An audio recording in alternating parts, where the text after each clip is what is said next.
வணக்கம். News today I செய்திகளுக்காக செய்தி வாசிப்பாளர் அபிதா ராஜேந்திரன். ஒன்றிய அரசு ஊர தொழிற்சாலையை நிர்வாகத்தை கண்டித்து ஓய்வு பெற்ற முதியவர்கள் போராட்டம். பென்ஷன் தொகையை உயர்த்தி தரக்கோரி உச்சநீதிமன்றம் தீர்ப்பளித்தும் செயல்படுத்தாத நிர்வாகத்தை கண்டித்து தர்ணா போராட்டத்தில் ஈடுபட்டதால் பரபரப்பு. சென்னை மணலியில் ஒன்றிய அரசின் ஊர தொழிற்சாலையில் பணியாற்றி ஓய்வு பெற்ற 68-70 வயது மதிக்கத்தக்க முதியவர்கள் போராட்டத்தில் ஈடுபட்டதால் பரபரப்பு ஏற்பட்டது. மெட்ராஸ் ஃபெர்டிலைசர் லிமிடெட் MFL ஊர தொழிற்சாலையில் பணியாற்றி 1995ஆம் ஆண்டு ஓய்வு பெற்றவர்களுக்கு 2000 ரூபாய் 3000 ரூபாய் என பென்ஷன் வழங்கப்பட்டு வருகிறது.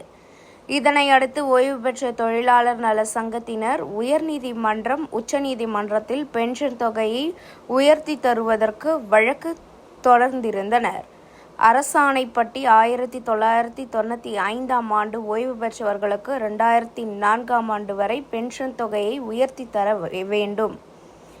ஓய்வு பெற்றவர்களுக்கு மருத்துவ திட்டம் செயல்படுத்த வேண்டும்.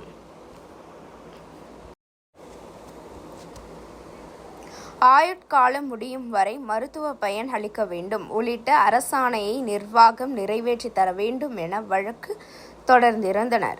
இதனை அடுத்து உச்சநீதிமன்றம் கடந்த 2022ஆம் ஆண்டு நவம்பர் மாதம் ஓய்வூதியதாரர்களின் கோரிக்கையை ஊர தொழிற்சாலை நிர்வாகம் அமல்படுத்த வேண்டும் என தீர்ப்பளித்திருந்தனர்.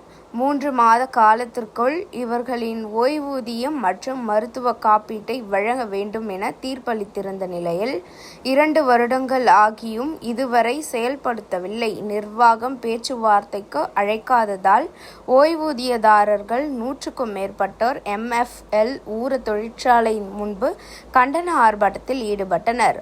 ஒன்றிய அரசு ஊர தொழிற்சாலை நிர்வாகத்தை கண்டித்து கண்டன கோஷங்களை எழுப்பினர். இதனை அடுத்து நுழைவாயில் முன்பு சாலையில் அமர்ந்து தர்ணா போராட்டத்தில் ஈடுபட்டதால் பரபரப்பு ஏற்பட்டது.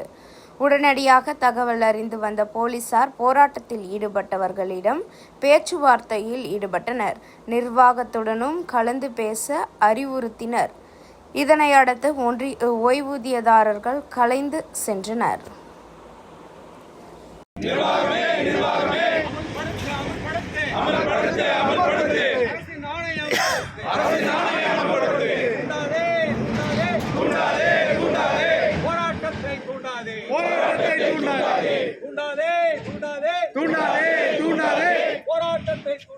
போராட்டத்தை தூண்டாதே.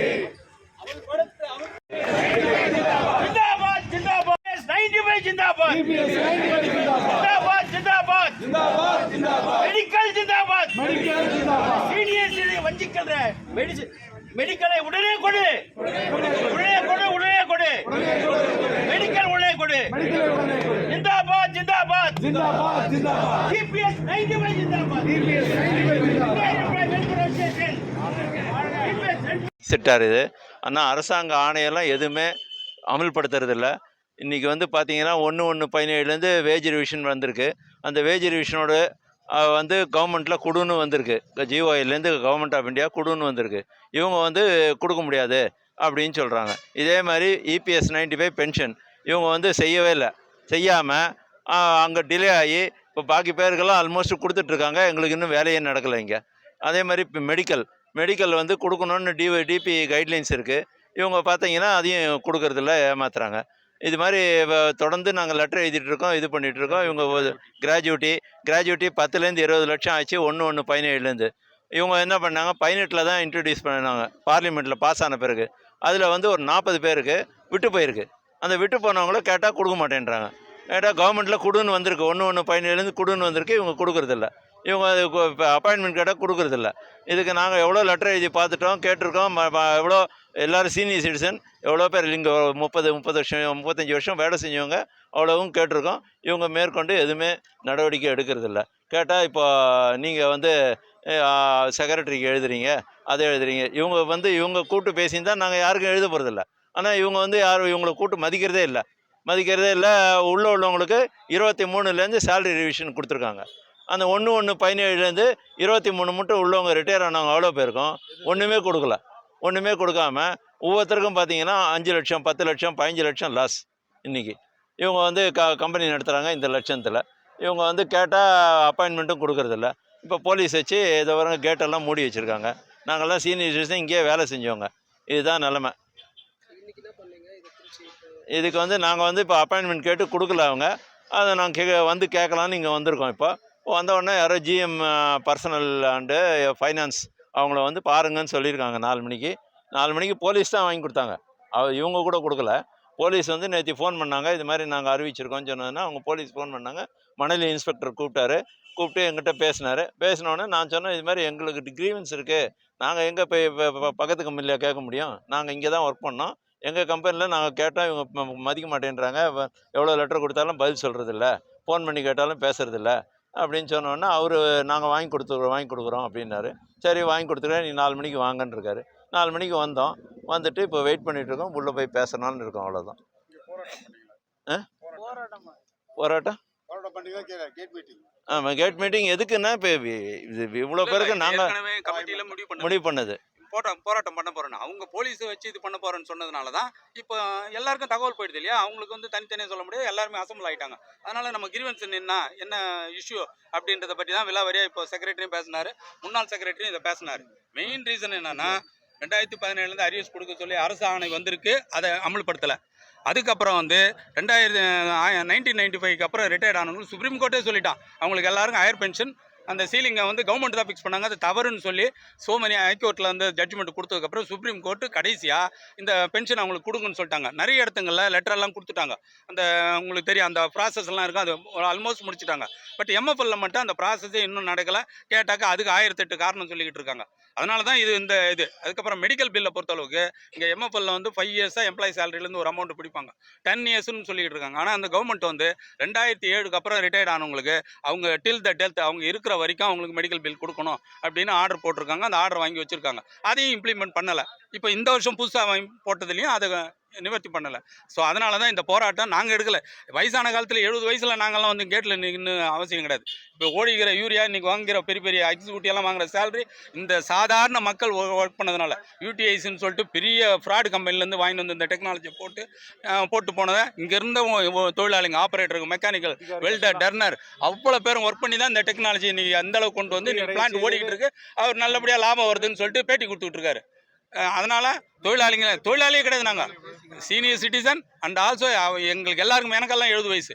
இங்கே இந்த கம்பெனியில் 30-35 வருஷம் சர்வீஸ் பண்ணிட்டு போய் நிம்மதியாக நல்ல ஏதோ பென்ஷன் வாங்கிட்டு இருக்கலாம்னு நினச்சா இவங்களுடைய தூண்டுதனால இது எல்லாமே சிஎம்டின்னு சொல்கிறதுக்கு பதிலாக இங்கே இருக்கக்கூடிய ஜிஎம்களும் இதுக்கு பொறுப்பு தான். ஒரு பாலிசி போடும் போது என்னெல்லாம் பாதிப்பு வருன்றது அவங்களும் சொல்லியிருக்கணும். சார் இவங்களாம் சீனியர் சிட்டிசன், அவங்கள வந்து நம்ம போராட வைக்கக்கூடாது. லைக் இப்போ இருக்கக்கூடியவங்களுக்கு நாங்கள் அப்பா அம்மா மாதிரி தானே, அதனால் இது பண்ணலாம் இல்லையா.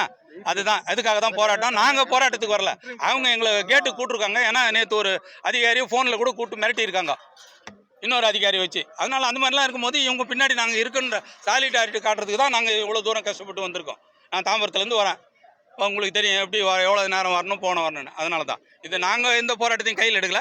நிர்வாகம் எங்களை இந்த போராட்டத்துக்கு தள்ளி இருக்காங்க, நீதி கிடைக்கும்னு நாங்கள் எதிர்பார்க்கிறோம். அவங்க என்ன சொல்கிறாங்கன்னா இங்கே உள்ள எம்ப்ளாயிஸ்லாம் என்ன சொல்கிறாங்க, அடுத்த தடவை எங்களுக்கு சிட்டி ஆஃபீஸ் இருக்குது, ஸ்டாலின் வீட்டுக்கு 3வது வீடு, அங்கே போனோம் அவர் வீட்டுக்கு போகிறோம் அப்படின்றாங்க.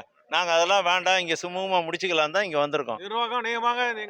இது நாங்கள் முடியல, நான் நெக்ஸ்ட் அங்கே தான் போகிறோம், வேறு ஒன்றும் இல்லை. ஸ்டாலின் வீட்டு 3வது வீடு எங்கள் கம்பெனி வீடு, அங்கே தான் இவர் இருக்கார். அவர் வீட்டுக்கு போகலான்றாங்க, அங்கே போய் போராடுவோன்றாங்க. அது நாங்கள் வேண்டாம், முதல்ல இங்கே பேசி பார்ப்போம், இங்கே பேசி பார்ப்போம். இவங்ககிட்ட நாட் சாட்டிஸ்ஃபைடு, இவங்க பண்ணலைன்னா நம்ம அங்கே போகலாம் அப்படின்னு வச்சுருக்கோம். ஏன்னா அது வந்து பிரச்சனை ஆகிடும், அதனால் சீஃப் மினிஸ்டர் வீடுன்றதுனால பிரச்சனை ஆகிடும், அதனால் இங்கே முடிக்கலாம்னு வச்சுட்டு இருக்கோம்.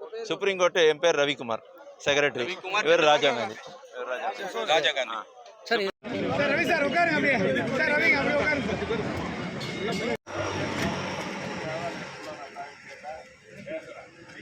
நம்ம இந்த மாதிரி உட்காரக்கூடாது,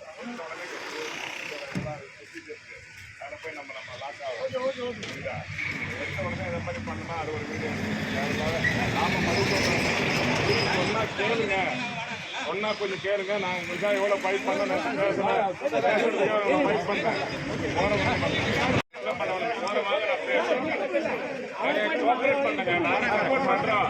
நான் பேசுறேங்க, சப்போர்ட் பண்றேன், நான் உங்களுக்காக ஃபைட் பண்றேன். வருவாங்க.